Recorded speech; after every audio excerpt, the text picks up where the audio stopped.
Yeah, so let me. The trophies are very special to me. So this springbok right here, Yeah, all yeah, these yeah. trophies aren't mine. Okay, great. These are my grandfather's. My Oh, oh, so it's grandfather, got some history. Yeah. yeah, my grandfather arrived in Mozambique in 1951, Yeah, yeah, what a story. and he lived the heyday of Africa, Sam. Like literally, they would put all their stuff into a unimog, and they would Ah, disappear up into Crook's Corner. yeah. It was in that area that they would hunt. They would hunt elephants and they would hunt buffalo, um, and they would disappear for 3 weeks. They were creating some of that landscape of fear that's now missing up there. Exactly, exactly. Yeah. He loved it, dude. Like, and this is his book. He wrote one book, and it's called My Last Kambaku. I will look for that. It's very difficult to find. There was only 1,000 printed. Oh Um, my. Well, I owe a but friend of mine a bloody book that I lost for him. If I can replace it with something like that, he'll be very happy. it's amazing, man. This book has just, it's Yeah, amazing to see. It's amazing to yeah, see.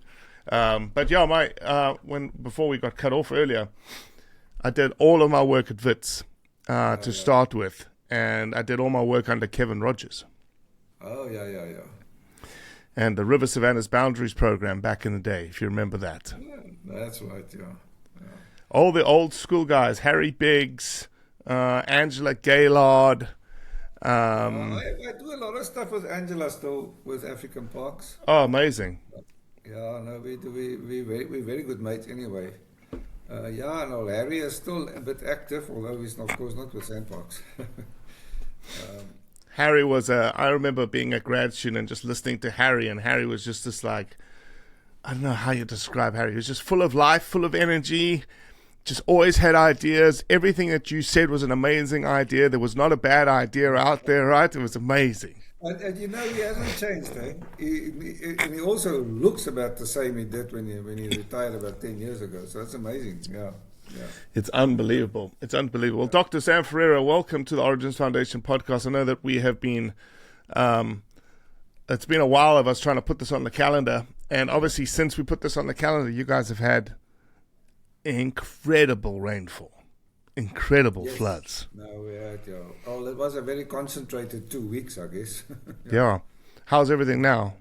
Everything, rivers Yeah, have look, I mean, dissipated, I you assume? know, yeah, a place like Kruger, you know, obviously you've got big river systems. I think what made this one very different is that all the rivers were flooding, not just normally when we've got these kind of systems, it's one or two rivers.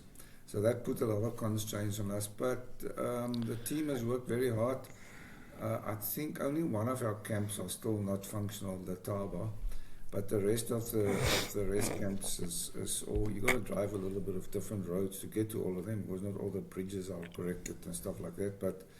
Um, but no, it's you know it probably reflects on the ability of a big organization to respond. We may not be able to respond as efficiently as what private people would like to do, but it is one of those aspects working in government, I guess. But I think that we are probably very back to, I don't have the statistics, but I think we're back to probably our tourist occupancy, what we normally Wow. have this time. Wow, wow. Obviously, Lataba Camp was the one hit the most. Any updates out of Lataba Elephant Museum? Everything okay there? I mean, the water, what was really interesting with that flood, Robbie, was when we had things like the Olifants River flood some years back, it would leave this black silt. The Letaba River didn't have any of that. It was sand. In fact, Really? Wow. when you get to the huts where the water went up to like a foot or something, you don't even see a mark on the wall. Mm. Which is typically what you do. So I think that in that way, that silt, black silt, is also tend to have probably some chemicals and stuff in. So in some ways, it's a little bit more easy to clean up. But I think the museum is fine. You got to do the basic cleanup and stuff like that. I actually don't know if it had as much water in it or not, but you know, as I said, some very interesting observations. Just out of interest, like on the sideline, we're about to initiate a renewed crocodile research program. We have had some crocodile work in the Olifant River, but these big floods has washed away a ton of crocodile basking areas. And some of the work that we've done highlighted really important roles of basking areas and thermoregulation of crocs, and then the resistance to diseases and things like that. So yeah, interesting times. Well, I know that we're going to obviously talk about the most controversial topic that there is in Africa right now, which is elephants. Yeah. But as a side note, I'd love to hear your hypothesis. What do you think crocs and hippos do in these monster floods? Because it's not just like a little trickle; it is raging, Sam. Well, we happen to have had some crocs before, actually, with some satellite transmitters on. And I was very interested watching what they did. And they are amazing. They shift to the edges of the water. As the water rises, they just get out of the big currents. It's incredible. Wow. Hippos do the same. I saw hippos here. Well, I had a few surprises here just in front of my house. And there are some... I think one of the other things that happens in these big floods when there's water everywhere, the crocs distributed very widely. So you pick up crocs in little bands and stuff where you normally would not expect to see them, Interesting. Yeah, very interesting. Interesting. But we're going to talk about elephants today. Elephants is the hottest topic. It continues to be the hottest topic out there. It's probably the thing in Africa that everyone talks the most about. And arguably, you're one of the voices that is right at the top of the pile when it comes to elephants, because your job essentially is you're the large mammal ecologist of Kruger National Park or sand parks, and your job it obviously has everything, but elephants take up obviously a large amount of your time, Sam. No, it does take up a large amount of my time, and maybe I must give you the bit of history how I absolutely. Yeah, please. There's a lot of people that you've probably been aware. A lot of people that criticize me in terms of I was just a placement by I4 or the old student of Rudy van Aarde, which just about every manager in the country hated, etc. But the reality is, when the job became available, I actually applied for a coordinator of regional ecologists, and this one on the sideline. And Harry Biggs, we were at a elephant discussion group you don't mind me telling you about a detail like this? No, I love it. So Harry Biggs actually came to me at a meeting we were at, where was it, near Bronkhorstspruit. And he said to me, look man, he's really sorry, I didn't make the shortlist for this regional ecologist coordination job. I said, oh, okay, I understand. I said, then what about... Did you know that? Did you know that already? No, I didn't. Or was he breaking the news to you? He was breaking the news to me. And I said, look, Harry, I understand. And he was explaining to me a bit about BEE and all that. I said to him, Harry, no, that's fine. And what about the other one? He says, what other one? I said, no, I also applied for the large mammal ecologist or scientist position. He says, no, he hasn't seen that thing. But can I please give him my application? Which I did. Over lunch, I gave him that. And I was doing some work with University of Pretoria at that stage. We were up in northern Mozambique looking at some elephant back sizes and age structures and things like that, and collaring some elephants. And I got a message says, no, I actually flew back with a helicopter all the way from top to, we landed in Nelspruit to do the customs. And I get there and I switch my phone and I get a message that says, no, can I be at the interview the next day? And while I'm looking at this thing, Dani Pienaar, who then later became my boss, tapped me on the shoulder and says, are you on your way to the interview? I said, well, I've just heard it. So anyway, it was fascinating at that time. There were several of my good old mates, Adrian Schrader, which you may know. He was at... Yeah, I know Adrian. Adrian and I did a lot of kilometers across Africa after elephants, and Paul Funston, which you may also know, he was in lines and stuff. All of us were interviewed for the same job. There were actually 3 jobs that we were interviewed for different ones. So I was the one that got the sandbox job, and I walked in here in 2008 with sandbox and under enormous amount of pressure to aggressively do something about elephants. And that was shortly after, you may remember, there was a scientific roundtable in 2007, which I call it was the old farts meeting. Because when you look at the picture of that lot, it was Norman and Rob Slotto and Rudy and the late, well, Rudy is also passed away now, and the late Bob Scholes. And I think John Hanks was also there. Jeez, I haven't heard that name in a while. Bob Scholes, man. What was Bob's wife's name? Mary. She was a soil ecologist. I got all my soil ecology work out of Mary. Really active, Yeah. But so we walked in here. That round table advised the then minister, which was Minister Kortbroek van Skalkwyk, Martinus van Skalkwyk, if you can remember him. And he and they advised the minister, which to do some review. They did an elephant assessment. That was a book that Bob Scholes, one of his major contributions, a proper scientific assessment. And the other thing that came out of that workshop is the first elephant management norms and standards were established in 2008. And that elephant management norms and standards are still active today. It creates lots of problems, but it's still active today. So I walked in here in Sandparks in 2008. Sam, was the conversation that 2000, that big round table that happened in 2007, was that the TPC conversation that had come out of all the work, or was that already been established? That wasn't the TPC conversation. That was a time at the time when there were calls to cull again and all these other sort of things. Oh, okay. Of mid 1990s. So that 1994, 95, whatever the moratorium was. Yep. The TPC development in Sandparks happened independently. And TPC, for everybody listening, was thresholds for potential concern. It was this idea that you could monitor certain objects, parameters, things in the wild to alert you to something is changing, and it was a threshold, like you're getting to hey, watch out, something's about to happen. And as you will know, that TPC development was very strongly based, coming from the water work that Kevin Rogers and all the team That's right.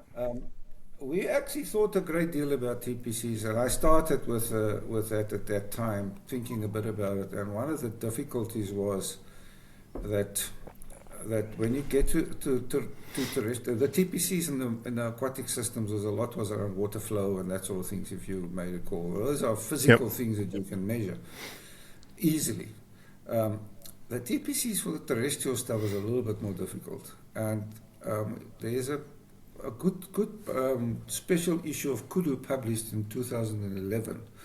Was a special issue on strategic adaptive management, and there's actually a number of papers in there that really questioned or challenged how can we apply these threshold or potential concern concepts in systems. And we quickly realized that you need to start thinking about ecological processes and not necessarily the state of what a system is in.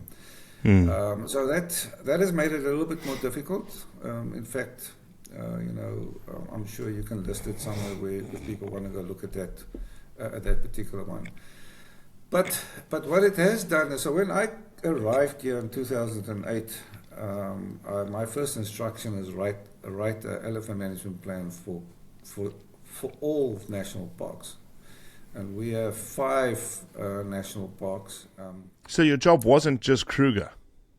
No, but my job is still not Kruger.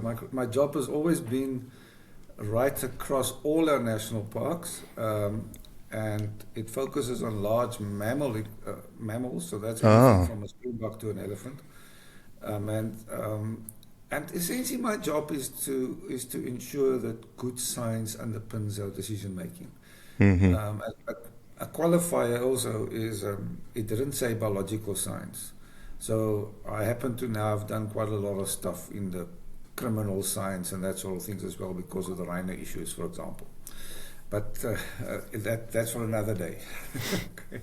But if you go back to the elephant things, is I was thinking a great deal about at that time. The job was right. All 5 elephant management plans. We have elephants in Kruger.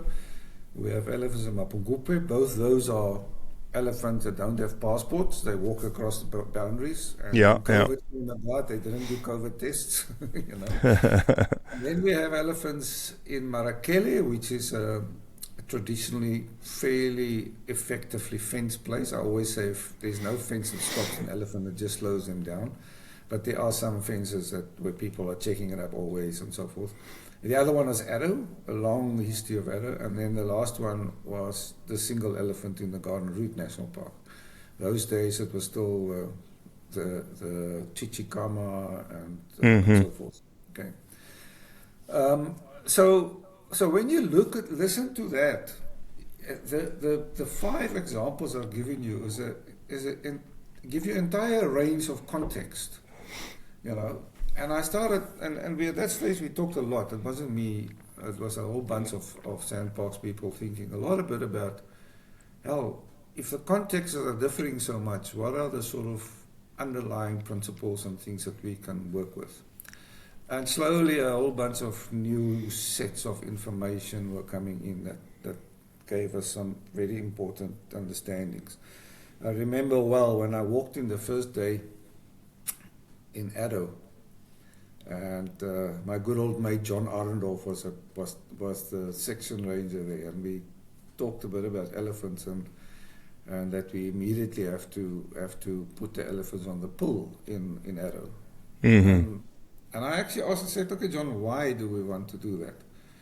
And John said to me, no, because they cause ecological impact. I said, okay, let's just go through an exercise. And I did a small little Excel modeling exercise and showed, here's a population of elephants growing. They were growing at about 5% at that time. You needed to put about 88% of the cows on the pull each year to be able to stop the population growing.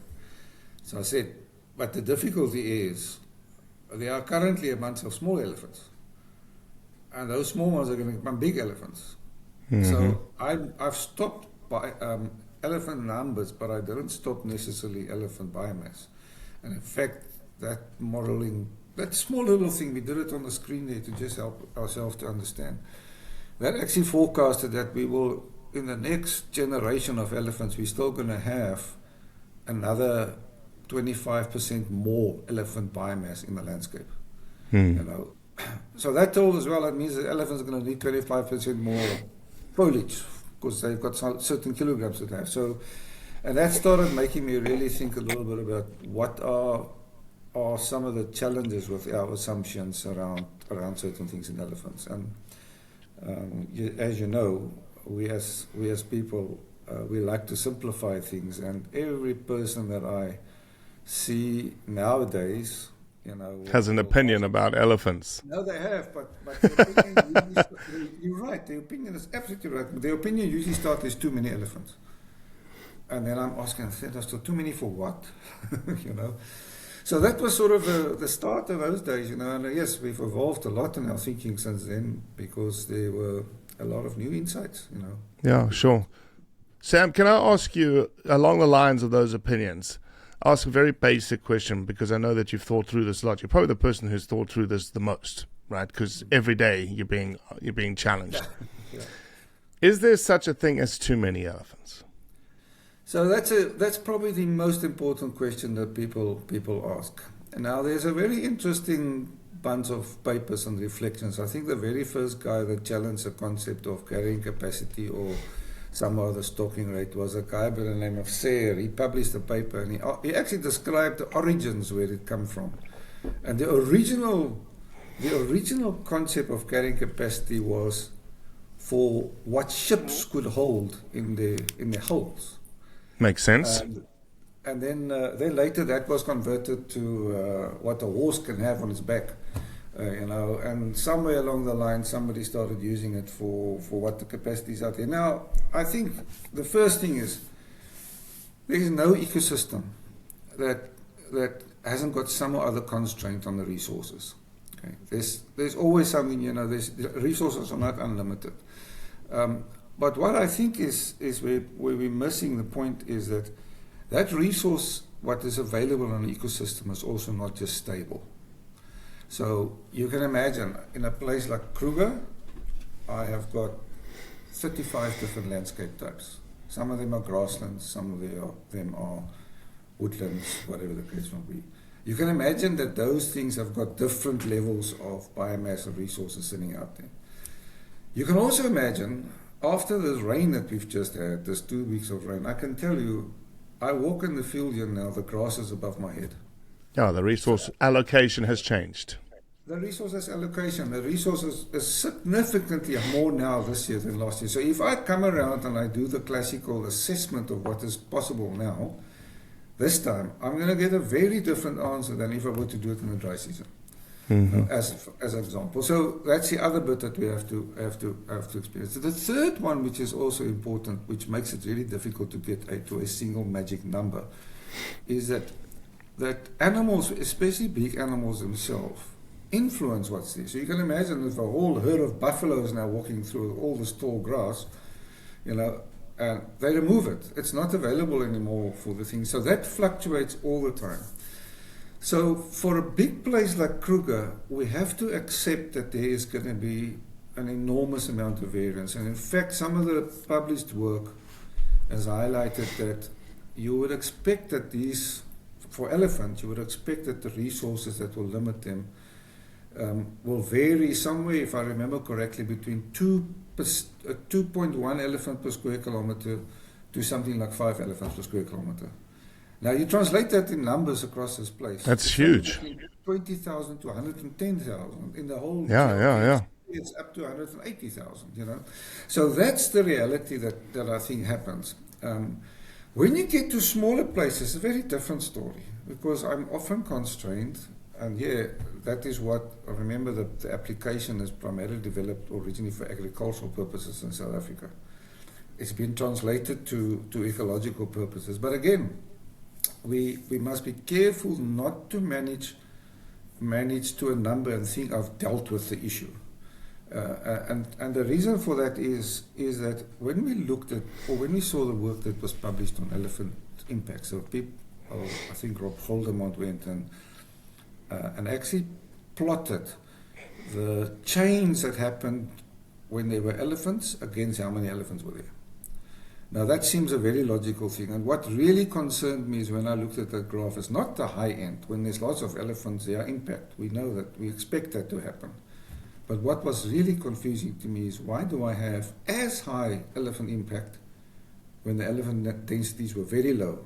And I had that both when it was in fenced or in not fenced areas. Okay, so that certainly told me then that if you have to find a number, and I don't define a number, treat it as a guideline. But beware that if I manage to, whatever that number is on that small place or wherever it is, that I may actually create for myself a false sense of security. Because I may think, everything is all good because I'm keeping arrows, elephants, and 0.5 per square kilometer, whatever that might be. But actually some places in arrow get nailed anyway, because that's what the relationships say. So that was a really big sort of thing that started thinking and me questioning the approaches of having of expecting that one is going to have a specific magic number or a number for a particular place. One can expect there's going to be a hell of a range of that. Sure. One can also expect that is not going to be constant over time. Sam, you're alluding to this concept, and I'm not gonna take it for my own, because a good friend of both of ours, Rich Sowry, gave me this idea and this concept. But really, it's the ice cream aisle concept, right? There's some really, when you look at Kruger National Park, you've got these aisles of different groceries. You said you've got 35 different biome types. Exactly. Some of these aisles are ice cream aisles, right? And if we were stuck in a grocery store, where would we start and where would we hang out? We'd hang out in the ice cream aisle. We wouldn't go to the kale aisle because that's terrible food. But it's still okay, but it's terrible. But here we're going to stay in the ice cream aisle. We're not going to move from the ice cream aisle. Talk to me a little bit about, because, obviously we've had an opinion article about marula trees. Everyone says there's no marula trees anymore. There's no regeneration of marula trees, essentially them being an ice cream aisle kind of species. But that impact isn't, like, again, I've been to places in Kruger where I'm like, wow, this baobab hasn't even had a single touch of an elephant. Yeah. Talk to me a little bit about that. And I want to know. In those, that's where, as you said, it doesn't matter really the density of elephants, because you could have 1 elephant or 10 elephants in the landscape, or 1,000 elephants. That 10 elephant is going to sit in the ice cream aisle and just have just as much impact as the 1,000. Yeah. So I think that's a very important point you raise, and this was actually probably the insight that came from thinking a lot of time about why I'm really struggling to explain why there is high elephant impacts even at very low densities. And part of it's because of the ice cream effect. They like certain trees, just like we like certain ice creams, and they would then go there. So even if I have removed elephants or shot elephants, the ones that's left is also still liking the ice cream trees, the ice cream species. The second thing that happens is when you work on a place like scale of Kruger, if I do something in the southern Kruger, the guys and the elephants in the north of the park know nothing about that.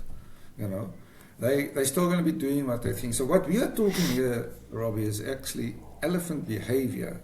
And part of elephant behavior is how they pick which aisle in the shop they're going to go to. Where do they go in a particular landscape?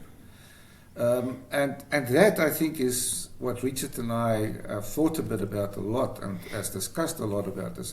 So if this is the case, my sensible way of thinking about it is identifying the localities where elephants like to go spend time, and where they then have got particular choices of trees that they're going on, and where they are causing lots of elephants. It doesn't matter whether there's 1 going there, or whether there's 20 going there, or whether there's 400 going there. Okay, but the next critical point is not just say, okay, elephants are going there. I need to then understand what is making them going there.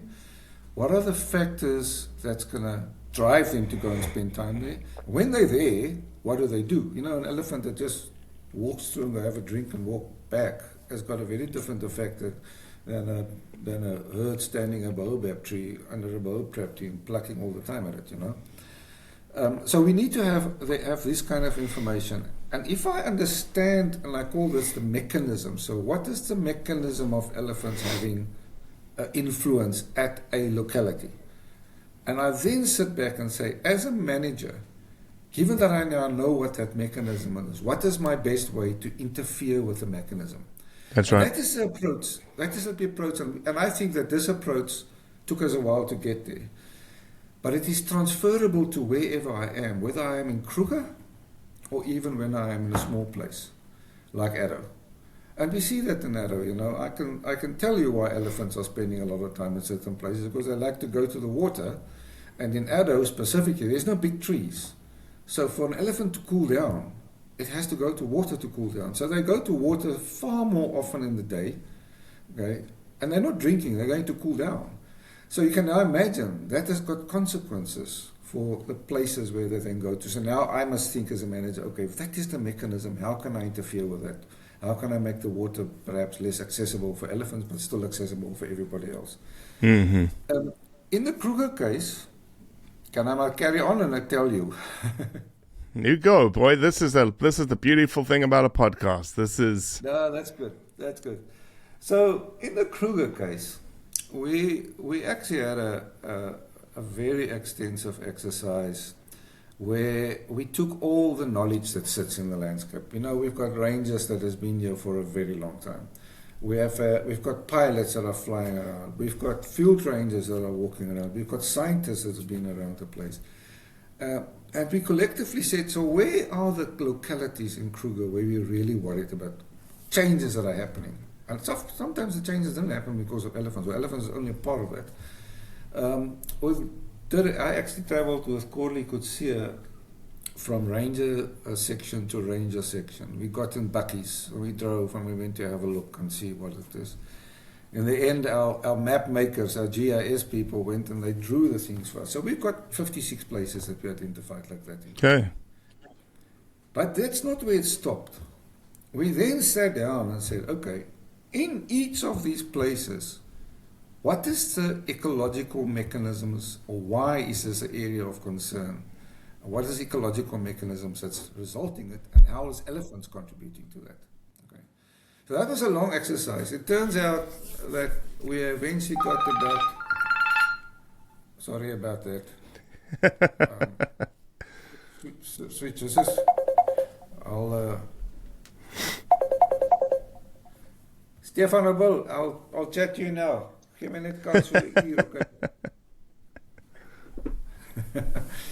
That's one of the guys who work in crocodiles with me. So we could identify that there was at least 8 reasons why we were concerned about places. Many of them was around social things. So, for example, on the Crocodile River, just north of the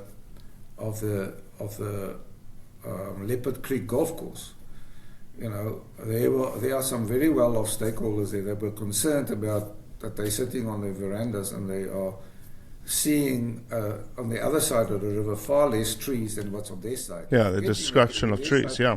Getting water, you know, but their side's getting water because they're watering the golf course every day. But their primary concern was actually not the loss of trees. It was the fact that they're now seeing people driving. They don't want to see people driving. It removes that sense of wilderness for them, you know. So that's a very different thing than a normal ecological question. There were other areas like up in the north of the park on our western boundaries where the concerns is actually elephants that break fences. And the fence breakages results in disease risks, okay? Because now buffalo can get over the fence, you know. So if you now say, okay, well, elephants, I'll give that example before we go to the ecological ones. In that case, if you now say, okay, well, what is the reason why elephants break fences? Well, they only do it a certain time of the year. It happened to be at the time of the year when the marulas are busy fruiting. They know that there's marula trees outside there, so they break the fence, go and have their marulas, stand under the marulas. Sometimes they harass people's crop a bit, but usually they come back. So now the fence is broken and the buffalo's going out. How can I, given that mechanism, what would be a response for us there? You know? And there are many people that are coming around, and you know, some yes say let's reduce the number of elephants. Other would say why don't we put a water hole right next to the fence so they don't go there, and all these sort of things.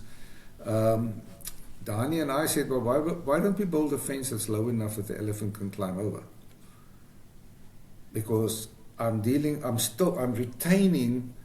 the disease barrier, and the elephant is not breaking my disease barrier, and he's still going to do his thing and he come back. So that's an example of what I said when you go through this process that you're asking these questions, and I'll get back to exactly how we do that process. But I hope that helps Robbie. Sam, of the 56 areas, in your expert opinion, of everything that you've collected, all this data, citizen scientists, rangers, pilots, whatnot, how many of those 56 areas are impacted because of the number of elephants, the density of elephants? So there's not a single one that is linking to that, but there is a lot that is linked to the activity of elephants. So Corley and myself and a whole bunch of people, after we now just draw on the map where these 56 areas are, we then went and looked at remote sensing on changes in tree abundance, and we essentially actually asked, so how accurate were we about where we put these localities? And I tell you what, the rangers know their place. It is remarkable how... It's amazing how anecdotal information really fits with science, right? So it's remarkable how that matched with what we actually saw with remote sense signals of tree changes. So there are places that trees increase, there's places that trees decrease. So a lot of the sites overlap very nicely with these abrupt tree changes. There was some other measures which we used looking at indices of ecosystem function. So these are also remote sense layers data that you can use, and we had very similar patterns. But what was really fascinating, Robbie, is when we overlaid elephant density on this, that didn't match. So, okay, let's pause for a second. What you're saying is the 56 areas that you've determined as these ice cream aisles, they did not correlate with areas of incredibly high density of elephants. So there wasn't a neat thing. It was places that had big changes, had actually very few elephants. I must say, these are based on elephant surveys that was done in the dry season. Remember, that's the time that we can survey. So yes, there is a snapshot that happens, but that's also the time you would expect that elephants is going to be targeting trees, because there's no grass. And Sam, let me just so that I don't lose this. You did say that based on remote sensing work that you've done in the park, you have areas in the park where you said you're increasing in tree canopy cover. There are places where it's increasing. There are also increases in woody cover, and much of this actually associate with increases in atmospheric carbon. I think William Bond, before he passed away, he actually did some work on that. The woodification or the bush thickening, often dichrostaches and those sort of things, they also happen. But interestingly enough, when you have elephants in the landscape, that doesn't happen as fast, or it is even reducing. So in some ways, we are dealing with two things here. We've got elephant influences, but then elephants help me deal with the climatic influences that is also happening, so global warming influences and that sort of things. But I think the important point was that we have identified these localities. We checked how well did we do by looking at some of the measures, the responses of ecosystems. We then checked, okay, well, are elephants abundance is linked to us? Not very simple link. But when we go back to every one of those ones and we started asking what is the mechanism that is happening there, it usually related to 4 different things. I'll give the last one. The first is a critical resource where water is. So in some places there's only spring that is available to you, like Malaslapanga up in the north, okay, and elephants spend some time there. But now, in the old days, I'll get back to that, but let me first go to the other one. So the second one is a food type. So what kind of trees are where? Where is the ice cream species, or the ice cream, or the ice cream aisles, as Richard has highlighted. Mm-hmm, mm-hmm. The third one was a really interesting one, and this is elephants are seeking comfort. And let me explain this to you. So this is about when you take a thermal camera or video or something of an elephant herd in the hot, dry season, those little calves look like stop streets. They're very overheated. So there has been some really good work done that illustrated that elephant cows choose landscapes in the hot, dry season when it's very hot, okay, that warms up slower, okay. So, and they do it because the little calves have to regulate their body temperatures. They really have a hard time. You would see when you drive around in the north of the park, for example, you get to a big baobab tree or a sausage tree. You'll have a herd of elephants stand underneath it. Have a little bit of a look with the binos and see. And you often see the calves lying down. And they're lying down and they kick sand open and they're lying down partly to cool down. The sand is cooler there. Okay. And what is fascinating in that hot, dry season, at night, the cows choose places that are cooling down faster than anywhere else. So now you can imagine that if there's certain things in the landscape which happen to be a place which is cooling down faster than everybody else at night, and that also happens to be where nice trees are, I can have effects. So again, that's an example of our resource dictate. I hope that makes sense. Yeah, it makes great sense. Makes great sense. What's the fourth one? Yeah. The last one, you're waiting for this, eh? The last one was really surprising because Dani Pinar and I sat one day and we looked at a map of where people used to live in Kruger. And that was made from lots of archaeological evidence and history and so forth. And we thought, but this looks suspiciously very close to where the elephant impact areas are, you know. And we started thinking a little bit about it. And what we think happens, and I think Richard has spoken to you a bit about this as well, is that historically there was a lot of people that lived in Kruger.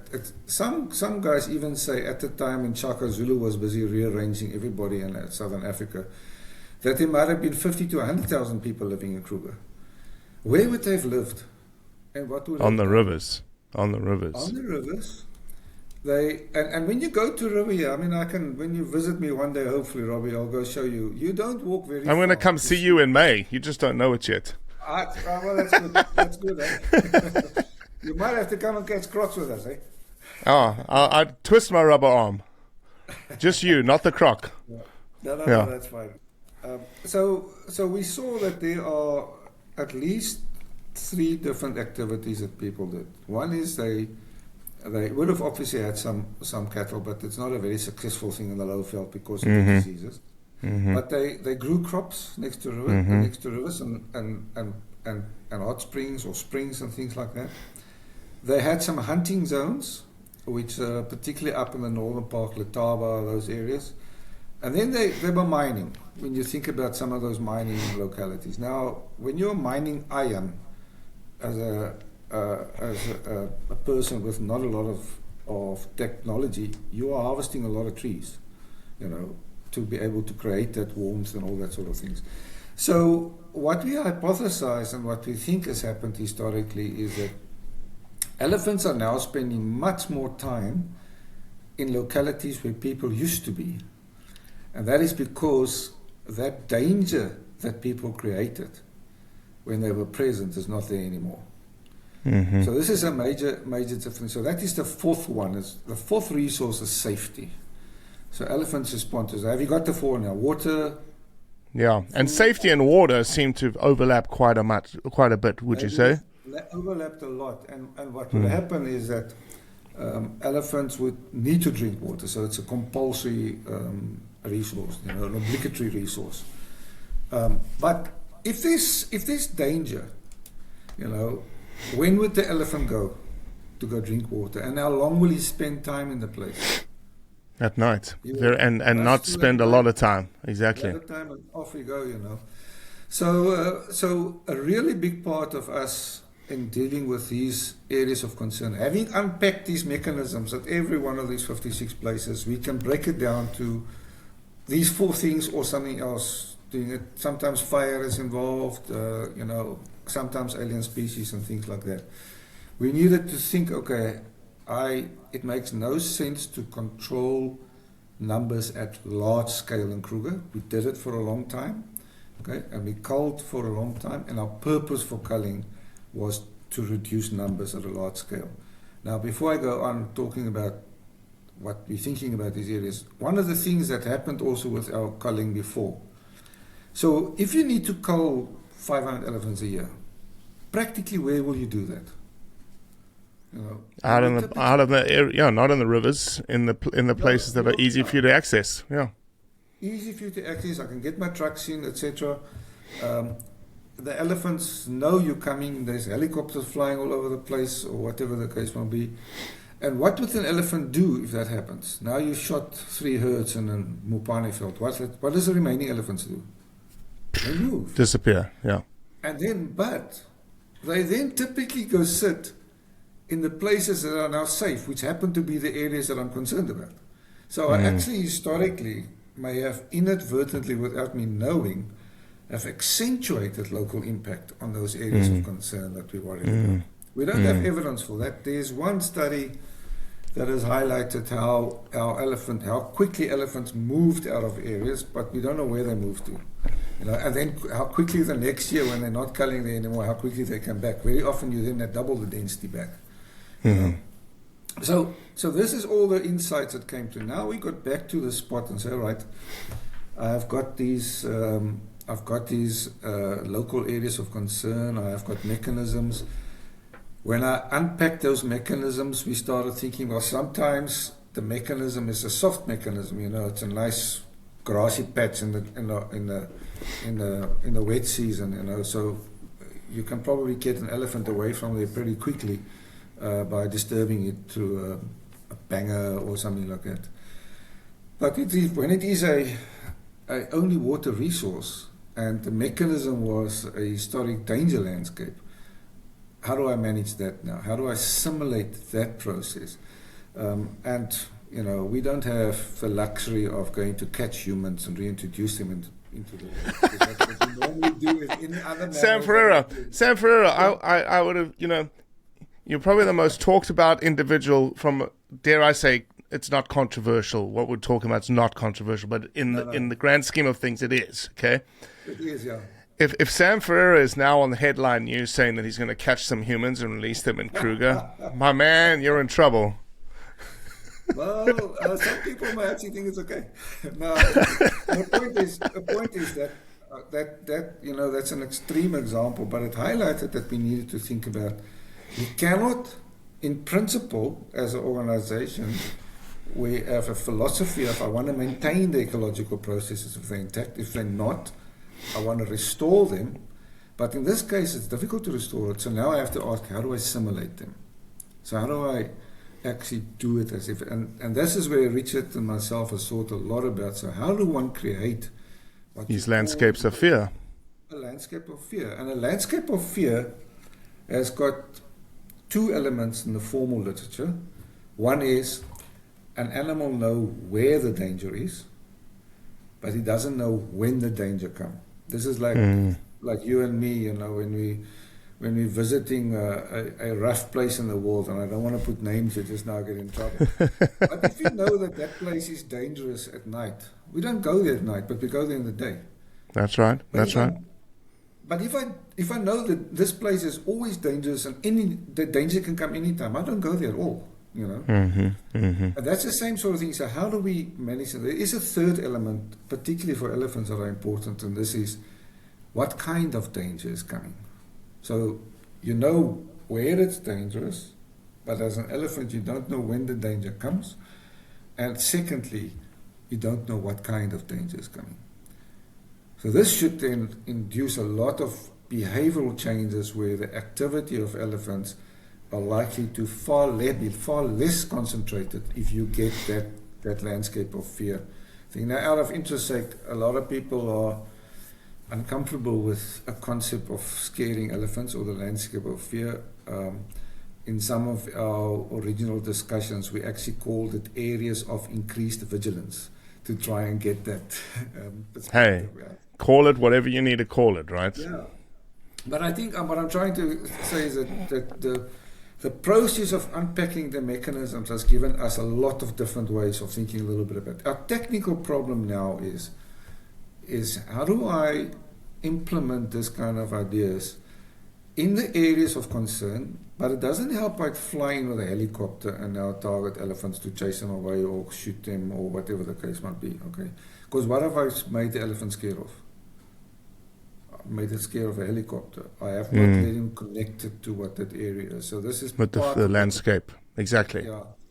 So this is part of what we are now in the process of developing in terms of how do you actually give value in implementing this concept of a landscape of fear.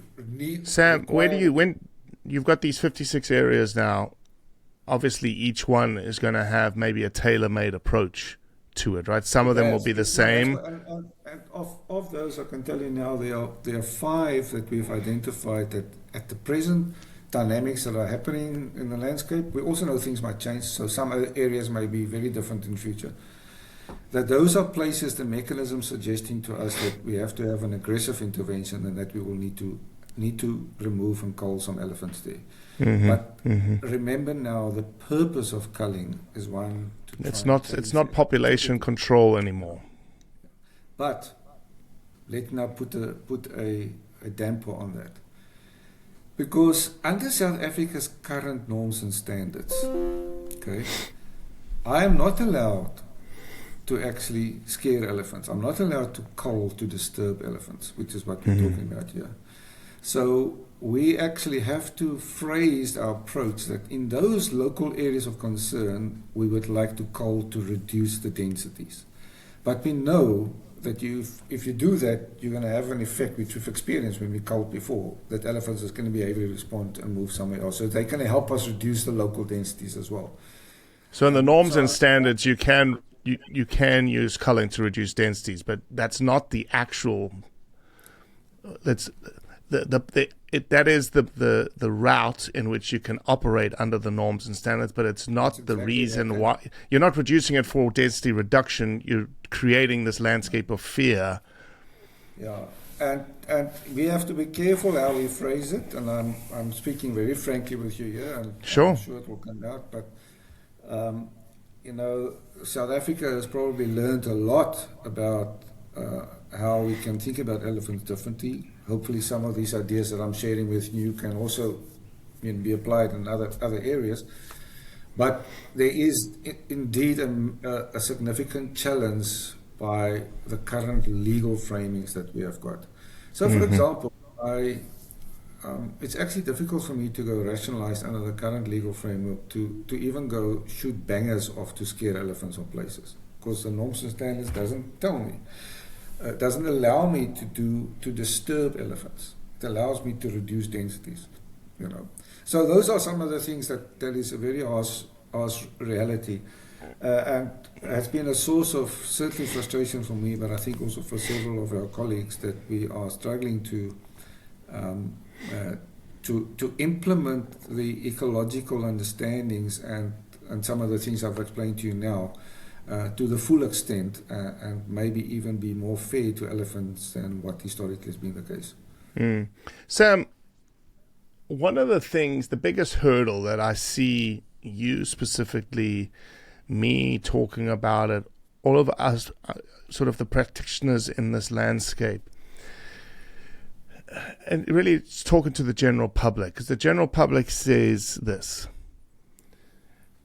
how can you say that I see that there's 30,000 elephants in Kruger, and you're saying there's no tree damage because of that many elephants, right? They see this like, that doesn't make any sense. More elephants means more damage. That's the mindset, right? How do you get that across, Sam? So I think this is what has been a little bit frustrating for me, and probably because we have not been telling the story. If I'm telling you that there are 30,000 elephants, and there is no clear relationship between how many elephants you've got and what are the ecological impacts, doesn't mean there's not ecological impacts. There's a ton of ecological impacts. And I think that's key. Exactly what you're just saying is key, because people see the marula trees going, right? They see the baobabs getting smoked. Yeah. And I am as concerned of when I'm seeing marula trees, because I also like a marula. And I see these things going, but I have to unpack and say to me, okay, does the simplification by simply reducing elephants number going to bring marulas back? Okay, and the data tells me that when I have got high elephant numbers, I've got lots of elephant impact, and I've also got lots of positive things. When I've got low elephant numbers, I also have got lots of elephant impact, and I have got lots of positive stuff. And this is why we needed to think, well, what is that reason? And the reason is because it's the activity of elephants that is primarily mattering, and secondarily only maybe elephant numbers and things like that. So I think that's Sam, that's critical. So now I want you to answer this next question, because I think a lot of people that know of the systems would probably have this next question, which is, so if you rewind the clock 30 years, right now we're sitting in the mid-90s. Where everybody's remembering these big marula groves or baobabs that didn't really have any impact. There were still elephants on the landscape then. There's more elephants on the landscapes now. We have no marulas left today. There were lots of marulas then. Is it the ice cream effect? Is it the ice cream aisle effect? Or what has changed? No. So I think, first of all, there's a couple of things in this question. I like the question. Our 30-year window is very useful for our own reference. And you probably, like me, our reference in expecting lots of marulas is based on when we first got to the park. Okay. Very interestingly, the work published way back in the 60s later, you know, showed that trees were busy falling over before we even started culling elephants. And then trees kept on falling over when we were culling elephants. So many people say, well, we didn't cull enough elephants. You know, now that is telling me that there are other dynamics busy happening. So if we shift our reference window to far longer back, because I mean I've always been baffled when I listen to so many people, particularly when we are talking about concerns of elephants disappearing in Africa, that there were millions of elephants before. I then can't help asking myself, so where the hell did the trees come from? You know. Well, listen, I don't want to even go down this rabbit hole because we'll get stuck for an hour. But me and you should have another conversation about whether or not there were millions of elephants on the African continent 100 years ago. But in the Kruger context, there's a very interesting history, and certainly the late Tol Pinar, in his book of history, he described a lot of the human presences in this landscape before this, around about the 1800s and so forth. But it seems like certainly before the 1700s, there were some people in the landscape, probably elephants as many as what there are around now, 30,000 or whatever else might be. But then things happened. The Arabs and the Portuguese and the slave trade and everything else happened, and that happened along with ivory. And ivory killed a lot of elephants. When you look at the export records, it's unbelievable. I've got so many hypotheses tied to that. It's unbelievable.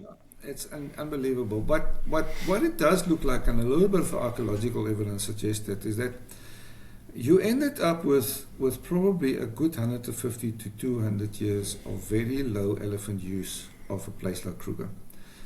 Then in the 1890s, we had the Runepest, which cleaned out a whole bunch of other herbivores and stuff like that. So you had a period then, since then, and the park was established, and slowly these various species recovered. But there was a good 150 years where this ecosystem was developing without major herbivory disturbances. There might have been human disturbances, fires, and all these other sort of things, you know. So that by the time we became concerned about things in the 1960s, you know, this was a concern that was linked to a reference point, which may be a very artificial reference point. You know, it doesn't mean the whole Kruger was a grassland, you know, before the 1700s. It just means the place was much more patchy, and there were probably far fewer trees, and the trees were probably assisted by wherever people were busy harassing elephants, or the seasons were changing, etc., etc. So that although for many people, seeing that, like you and I would experience, well, some trees has disappeared in some places, although I've now had the absolute privilege of walking Kruger a lot, and you'd certainly get into places where you wish, I hope there was more elephants cleaning trees out here, because man, it's looking dangerous now. But I think the reference point that we are using currently, where the changes that we're observing in the landscape, for some people it is a negative change. For other people, it might actually be an improvement, the system recovering to whatever it was before. The conditions that prevailed for 250 years, that led to a reference point which in so many of our minds may probably never prevail again, you know, and that sort of things. And hence, Robbie, this is an important point, hence the a shift that we have started making about managing the ecological processes rather than for a specific state or how Kruger should look like. And I think when you do that, then your questions become very different. You then start asking questions, well, what are the processes that would sustain this?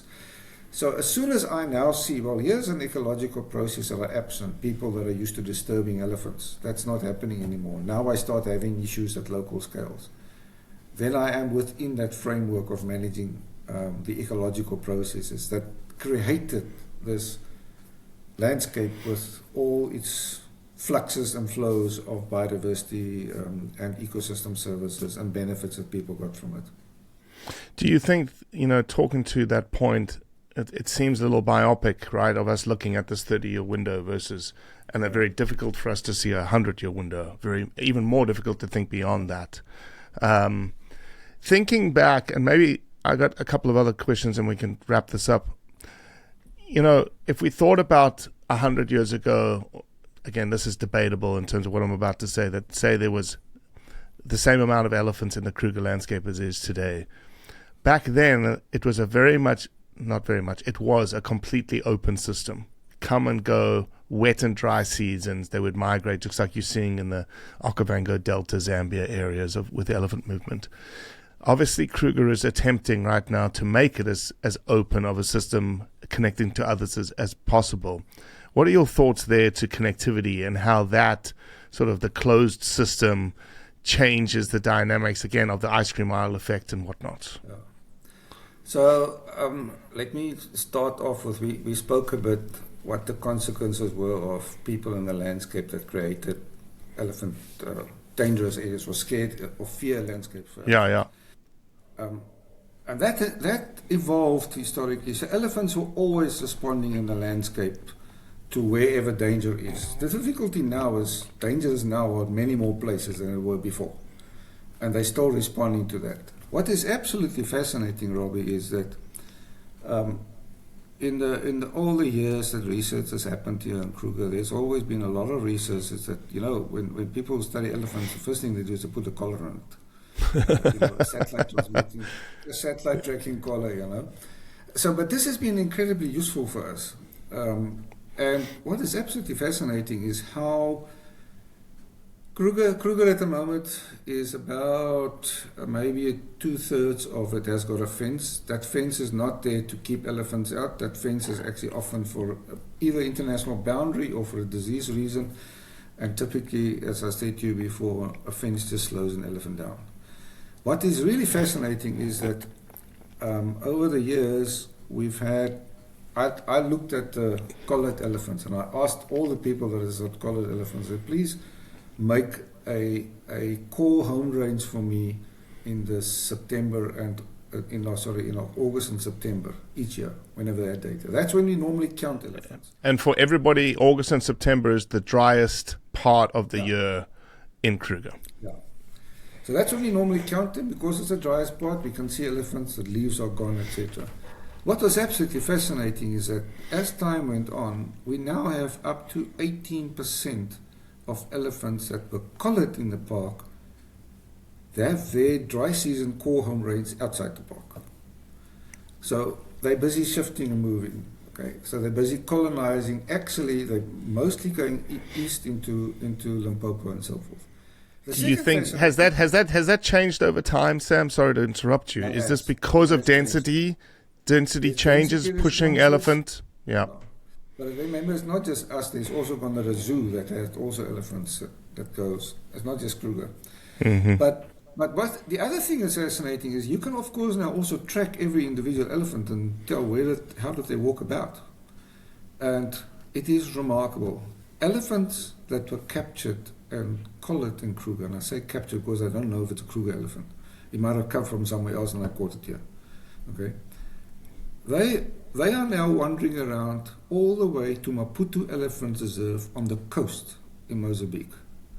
They some of them even had a swim in the sea, apparently. I don't see it. That's what I heard.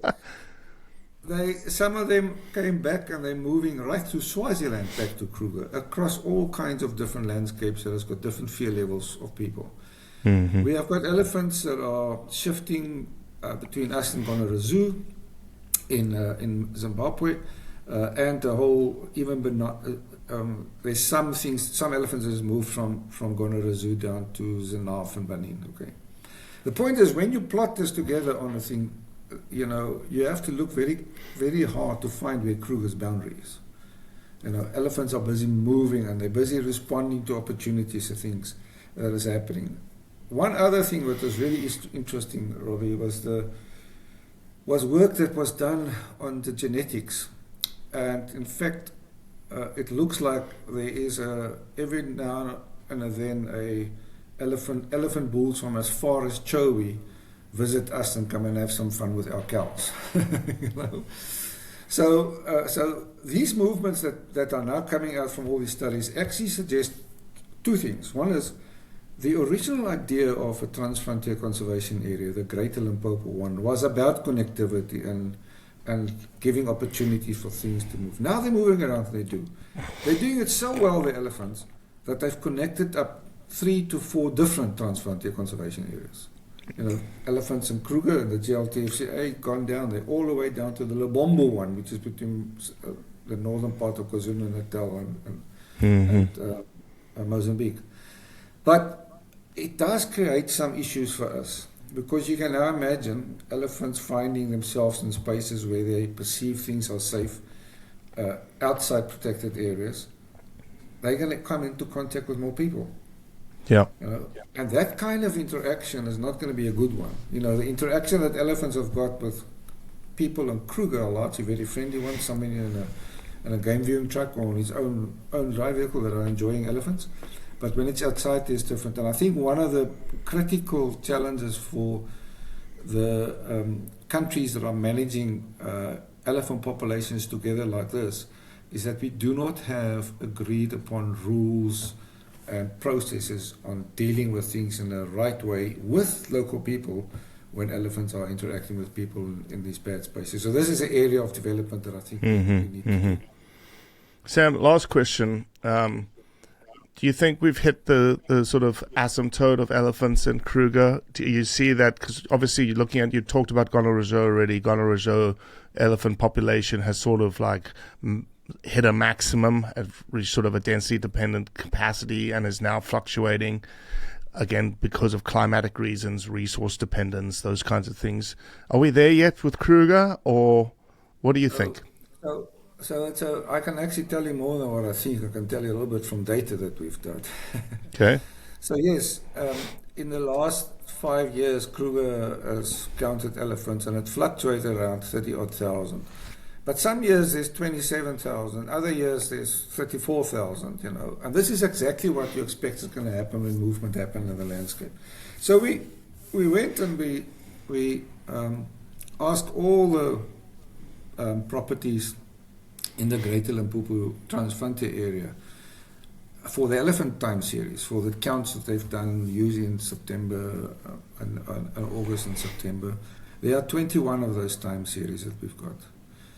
And they are of various qualities. Some of them has only got a few points, others got very long, lengthy things. But what we could do is actually model the trends that is in each one of these things. And then we asked, which ones of these trends are described best by a density-dependent model? So density-dependence means as population growth increases, or as population sizes increase, or population growth decrease.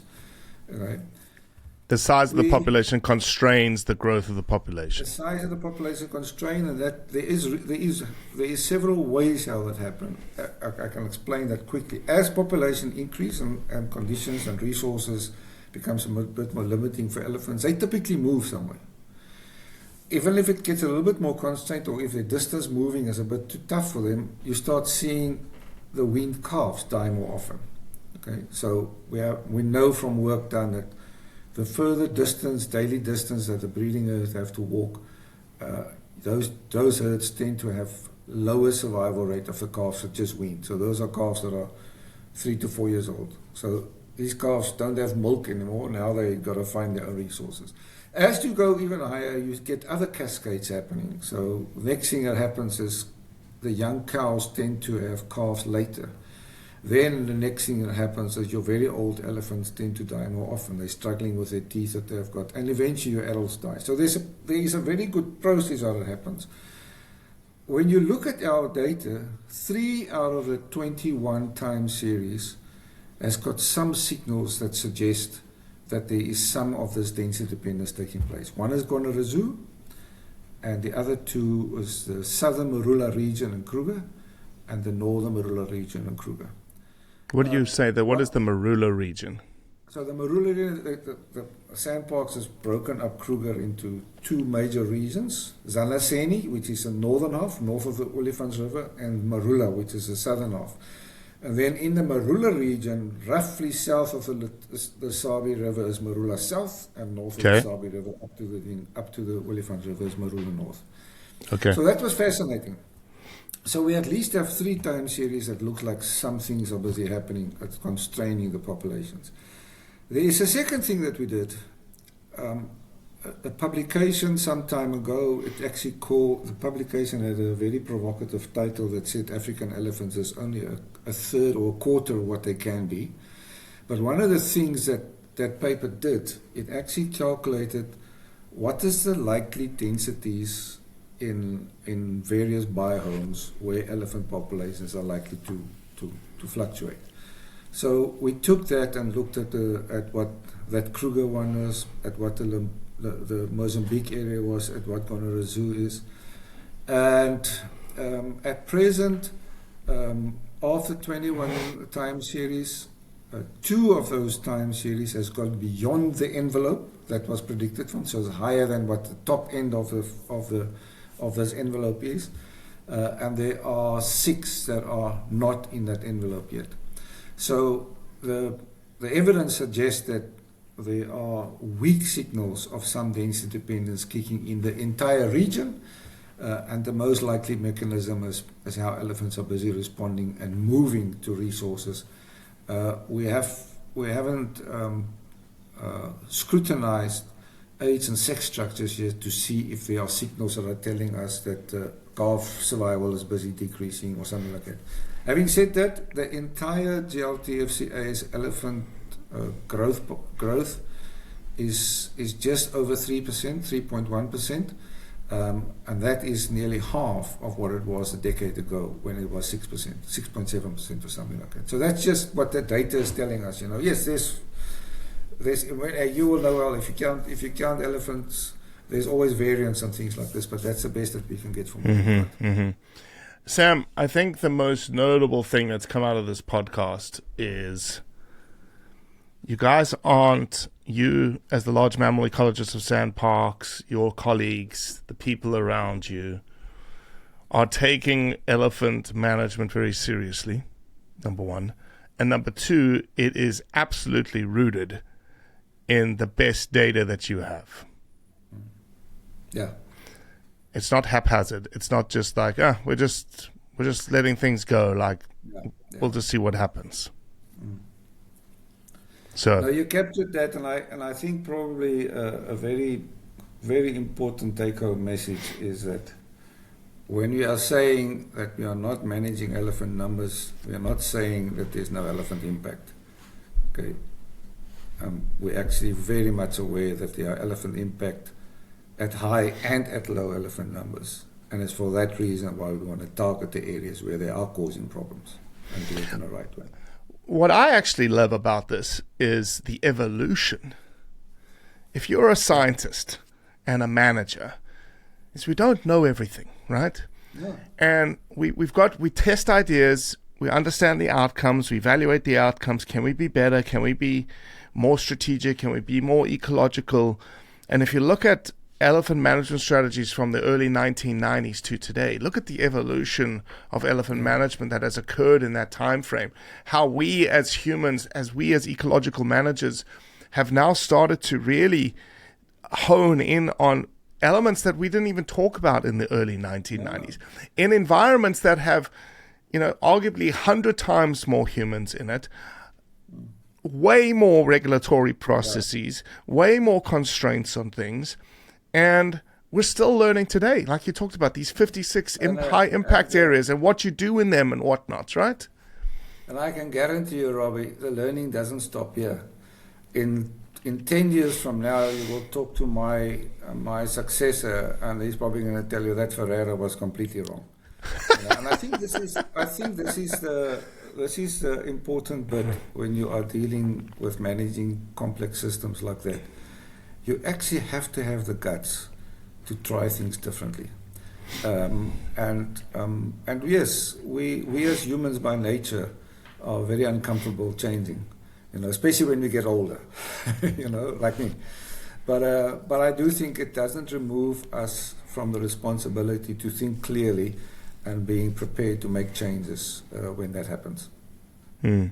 Well, Sam, I really appreciate this podcast, man. I really appreciate your time. I know that you're a busy guy, emails and phones and stuff going off. But look, I hope this isn't the last time we get to do this. Maybe next time in May, we can do this in person with a glass of red wine or whiskey in our hand next to a fire. I'm looking very forward to that. And thank you for the opportunity. I think it's really important that we can have an opportunity to try and explain to people, what the thinking is, and certainly also what the action is that we would like to do. But I appreciate it. Thanks, Robbie. No, you're welcome, my man. All right.